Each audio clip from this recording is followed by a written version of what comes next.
back to my channel. My name's Sarah Michelle. I love to talk thrifting, sustainable swaps, and I like to make a bunch of random shit with the things I thrift. If you're new here for the first time, thanks so much for clicking on this video, and I hope you enjoy the DIYs we're about to do today. And if you're returning for a second or third time, thank you so much. If things look a little different around here, it's because they are. I did a little bit of rebranding. When I first started my YouTube, I didn't want to take so much time thinking of a name. So this name really just kind of came to me after a couple months of working on a rebrand. I really love it. I think it actually works really well for what I'm doing. My new channel name is going to be Simply Golden Girl.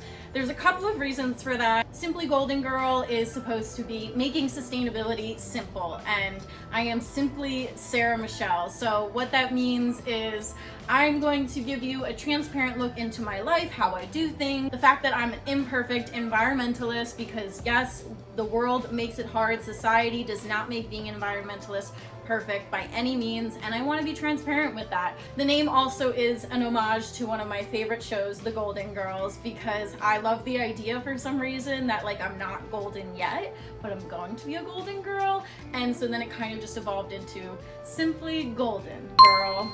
I hope you guys really like the name. Let me know if you have any thoughts. I also will be opening a new Instagram account to go along with this, so go ahead and follow me at Simply Golden Girl. I'll be posting a lot more sustainability tips, tricks, and how you can really make your life simply sustainable, and I think that'll be really fun, so go ahead, follow along for the journey. Okay, diving into what we're going to be doing today, I have a bunch of summer DIYs that I've been sitting on, so we're going to do them all today.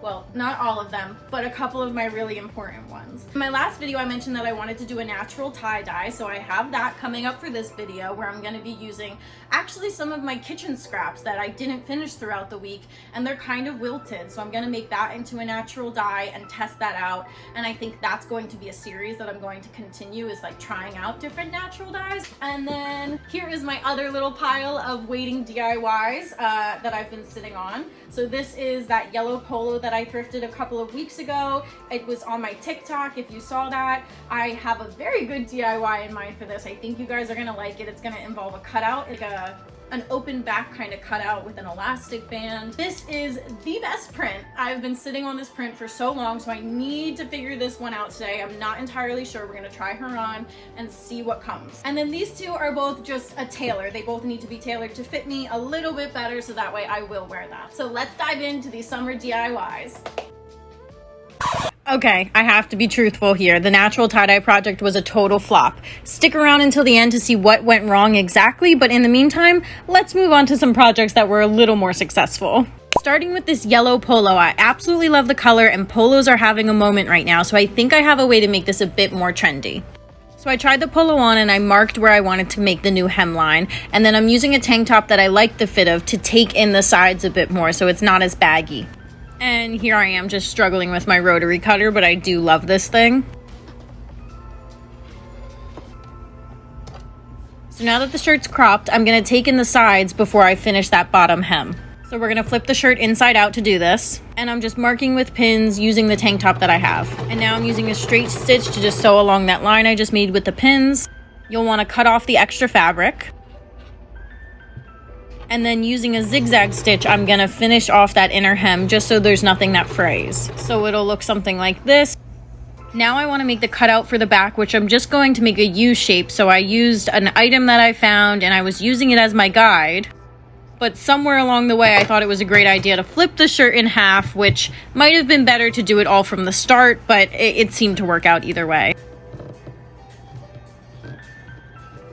I was definitely struggling to cut at this angle. I'm not sure why.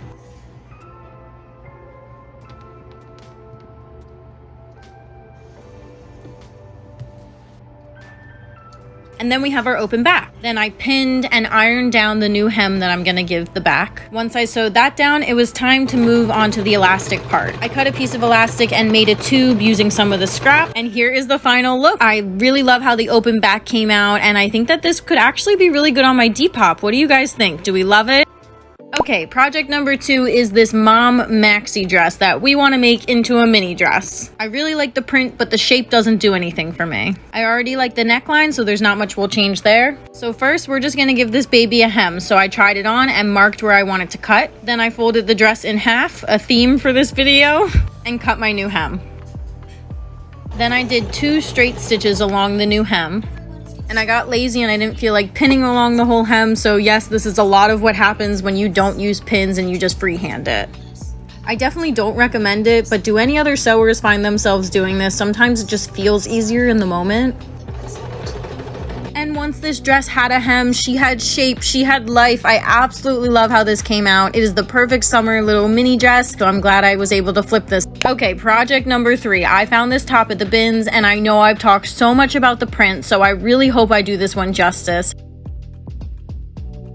So I'm gonna make the back of the shirt, the front of the shirt, and make a new back out of this red shirt that I found. So I'm gonna separate the two and then trace along the red shirt to make a new pattern.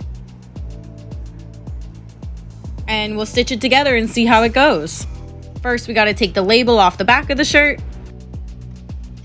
And now I have the front and the back separated, so I'm gonna use the back as my pattern for my new back piece. And I'll make something out of the front of this top, don't worry. Okay, so I did a rough cut of the red, and now I'm gonna use my orange pattern to make a new back. And then I'll sew all along the edges and it'll basically be done. Once I had the 2 pieces matching, I ended up giving it a bit of a hem. And then I went in and did basically a lettuce hem all around on all the seams and on the bottom. I originally hadn't planned to do exposed seams, but I accidentally did, and it was super easy and it worked out really well anyway. The key to a lettuce hem is to be pulling and stretching your fabric as you use a zigzag stitch. And last but surely not least is this amazing groovy print high neck top. I absolutely love how this came out. It is definitely something I've seen on Pinterest, and it was pretty easy to make. Okay, I'm gonna end the video in my new favorite shirt. I absolutely love how this DIY came out. I love the fact that I ended up using the back as the front for this, so that it's this super high neck. Very 90s, very groovy. I love it. I hope you guys enjoyed all of these summer DIYs and that it gave you some inspiration for some DIYs to do for yourself. Be sure to hit that like and follow button, and I will see you guys in my next video. Bye!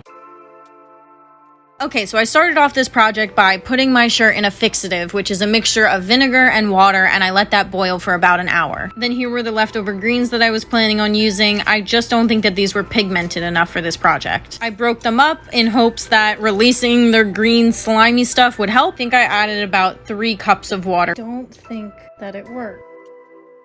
It looks like poo water. So I'm chickening out, and I'm actually just gonna use an old t-shirt. Putting it into this confirmed, it looks like doo-doo water. So I'm not really sure what's gonna happen. I've got my cold, rinsed t-shirt, and we're just gonna stick it in there. And even after a night of soaking, it did not seem to absorb any color, and after a rinse through the wash, it had none. So this was a total flop, but I will avenge my natural dye sometime in the future, so stay tuned for that series.